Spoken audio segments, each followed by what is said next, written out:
Hey everyone, this is Olu and Nathan from Beckley Rose Academy. On this episode, we thought it would be a good idea just to share our why we decided to start up this business, and why we decided to do a partnership. But before we get started, if you haven't yet subscribed, hit the subscribe button. And as you're going through the video, don't forget to like. So let's get started. I think this is a good education for everyone. Why don't you just let us know who you are and then why you started this business? Cool. So, hi everyone. As Olu said, so I'm Nathan, the Rose of Beckley Rose. So why I started the business, really good question. So there's a couple of reasons behind that, really. I think at the time when I started getting into property, I always knew that property was kind of the way to go for generational wealth, financial freedom, having cash flow.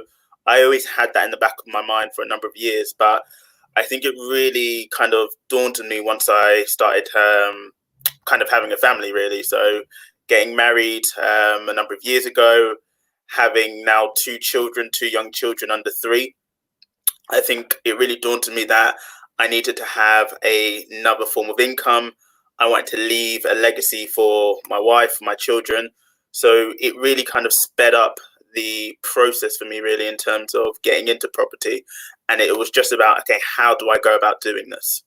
I guess the second reason for me really was just about being able to create some more flexibility in my job role at that time. I just wanted to have a bit more freedom. I knew that property could generate a level of cash flow, a level of passive income in order to give me some more flexibility. And I think being married, having 2 young children under the age of 3, spending time with them was vitally important for me. It's one of my key values in order to be able to spend time with my family. And what I didn't want for the next 30, 40, 50 years is how my current situation has been in regards to getting up very early in the morning, doing a 2-hour commute to and from work, not really being able to spend the time with my family as I wanted. So I knew that property was going to be the avenue for me to create that flexibility in terms of what I wanted my future to look like. Cool. I think on my side, I'm not going to repeat because I think it's pretty much similar to Nathan in terms of the flexibility was a big factor for why I wanted to start this business. Generational wealth. I'm not married and I don't have kids yet, but I thought prior to before I get married and have those kids, I wanted to spend a few years to just work really hard, because especially when you start off a new company, there's a lot of hard work up front. So I thought this is the best time for me to start it. And the last point was just really a new challenge. We decided to do a partnership, right? So we did. For some odd reason, we did decide to do that. We decided. Do you remember that conversation when we said we should consider going halves on a business? Yeah, I do very much remember that conversation. So for those who know myself and Olu, for us to create a business together and for it to still be in business is a huge success. Everyone always calls us a married couple because we're constantly arguing. It's constantly back and forth between the two of us. He annoys me, I annoy him. So when we spoke to each other on that initial telephone call to say we should set this business up together, actually, there wasn't really, I don't even really think we kind of discussed any specifics. As soon as I remember, I believe you had mentioned it to me. Yeah. And immediately I was just like, yeah, let's go for it. And I remember you saying, look, if you're serious about this and we want to do this like properly, and you're fully committed to it, then let's do it. And I was like, yeah, there wasn't really any questions asked. We kind of just said, yeah, let's do it. We'll arrange a meeting and we'll just go from there. Exactly. I think a lot of people get emotional or selfish when it comes to business, and they say, no, I want 100% of everything, right? And I always use the analogy that 100% of 0 is still 0, right? So by having this partnership, I think for me it was easy. I saw Nathan's drive, especially in the property space and learning and getting the education element. I at that time I think I just received a bonus from work. So I said, okay, I know I want to use this money towards property.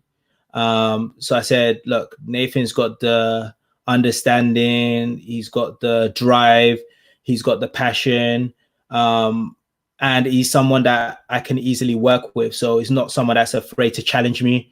And it's never really an emotional conversation, right? If he agrees or disagrees with me, we just pull it out on the table and we just move forward from there. So I think for our listeners, why would they, because I think we've discussed why we wanted to do a partnership, but why would some people consider doing partnerships, right? And what should they look for in a partner? So there's an old African proverb which says, if you want to go fast, go alone. But if you want to go far, go together. Yeah.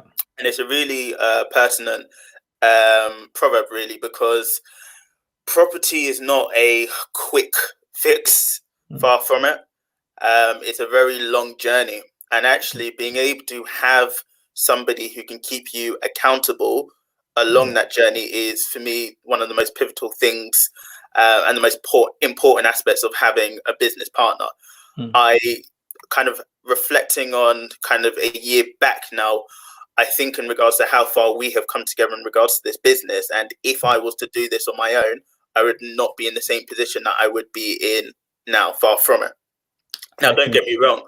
I wouldn't say that you cannot do a business on your own, but if you can have somebody that you can work with, that you can trust, that you can bounce ideas off, it's going to only support you. It's going to keep you accountable, and it's going to probably help you reach your goals more efficiently. Because I remember certain times where we would have our weekly catch-ups, and knowing that I had to join that call without doing something on my to-do list holds you accountable. For sure. If you're doing it by yourself, sometimes you can lose that motivation, you can lose that drive, you can get just overwhelmed with life. But having a partner, like you mentioned, keeps you accountable.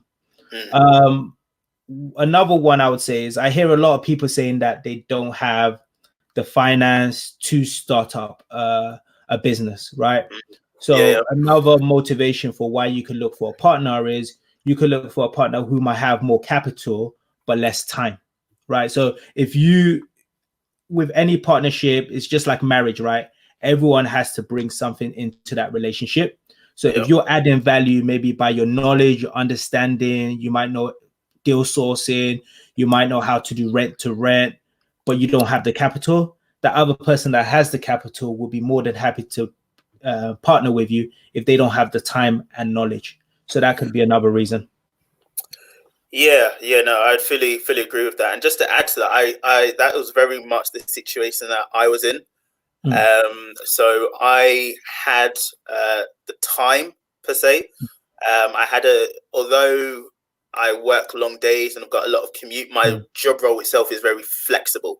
So I had the flexibility in my job role to be able to pursue certain things in property and certain actions. Now, however, what I didn't have is the capital to start the business. And although it's interesting because my initial mindset was, yes, I don't have the capital, but I will put some money aside, I'll save, and I'll go, and I'll put some money aside, I'll save, and I will eventually be able to start things. And it kind of goes back to what we were saying before. Actually, that would have taken me a long time to get to where I needed. And actually being able to have a business partner who had the capital, but maybe not had as much time as I had, it was a perfect partnership to bring those two together. And it's also because you had just started a family at that particular time, right? So the bills and the responsibility and commitment to starting a family obviously is important, right? And I would say from the other side, right, if you do have the capital and you're saying, oh, I could just do it myself, just realize that you're saving yourself so many mistakes. So by having someone that knows, Nathan has taken multiple training, mentorships with experts in the area. Like if I had started by myself, I would have just wasted a lot of money. Yeah. So, um, Yeah. yeah. And just to follow on that, I would just say that if you don't have the capital, like Olu's just mentioned, also ask yourself the question, what is it that you are going to bring to the table? Mm. Yeah, because it's not just a thing, oh, I don't have the capital, so I'll find somebody who has the capital so we can start the business.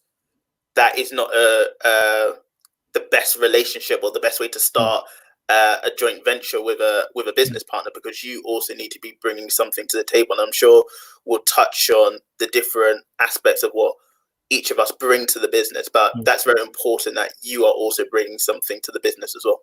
For sure. Also, I would say it's very important, especially when you're selecting a partner, to be aligned in terms of your goals and expectation for the business. That's one thing Nathan and I frequently, I think right at the beginning, we said, what is your goal for this company? What is my goal for the company? What do we want to achieve in the short term, long term?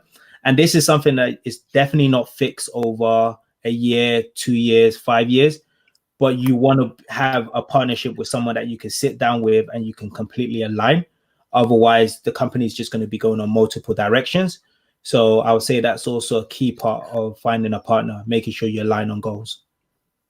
So a lot of people will say, okay, now I understand. So the reason why I need a partner is for accountability. Maybe there's something that I'm missing or not able to do by myself to start the company. So I might have the knowledge and the time, but I might not have the finance, vice versa. And also making sure that you're aligned in terms of goals. But how do you find a partner? So where do you look? Is there like a special yellow book that yellow pages that you can look into? Um, Good question. So the first thing I would say is let people know what you're up to and what you're doing, because that was actually one of the things that I was doing. So although I was never looking for a business partner as such, but I would often speak to Olu in regards to, I'm going to this training, or I've been to this meeting, I've just learned this, I've been reading this book. And actually just having those discussions, it piqued Olu's interest in regards to, oh, Nathan's been doing this, let me find out a bit more about it myself. Yeah. And then we realize, oh, actually we're both aligned in regards to where we need to go. But if people don't know what you're doing, then it's going to be very difficult for you to find a partner who's also aligned with your same ideas. So speak to family members, speak to friends, let people know that you're interested in this particular industry. Let them realize the passion that you have for it, and then people will almost find you as opposed to you needing to find people. Totally agree. I totally agree with that. I think the other way you could find is, I'm not a fan of cold, like messaging people to be partners if they don't really know you. So I'll say, if you want to get yourself out there more and let people know what you do and can take you seriously, is going to networking events, right? If you're going to networking events and you're going there clued on, knowing your stuff, being prepared, asking a lot of questions, saying, you could go to a property meeting and say, hey, I found this particular deal. Would anyone like to look at it, review it, etc.? You'll find out how easy it will be to find a partner during that, just by putting yourself out there. And I think a lot of people sort of protect their dreams, and no one can help you if they don't know what you're aspiring to do or achieve. So I think that is the biggest thing, right? Networking and putting yourself out there. Yeah, 100%. So I hope this video helped. We covered why we started the business. We covered why we decided to do a partnership and what is important when finding a partner. And lastly, we touched upon how you can find a partner. So if that's going to networking groups, or even just putting yourself out there, letting people know what you do, you'll see how important that is and how successful that can be. All right, so that's everything from us, guys. I hope you really enjoyed the video. Please drop a comment if you've got any questions, or if you've got any topics that you want us to discuss, then please also add it to the comments, and we'll be producing videos over the coming weeks. So we'll make sure that we can try and cover as much as we can for you guys. Also, if you haven't subscribed, please click the subscribe button. And yeah, we'll see you again in our next video. Take care, guys. Beckley Rose Property Solutions, the master key of property management.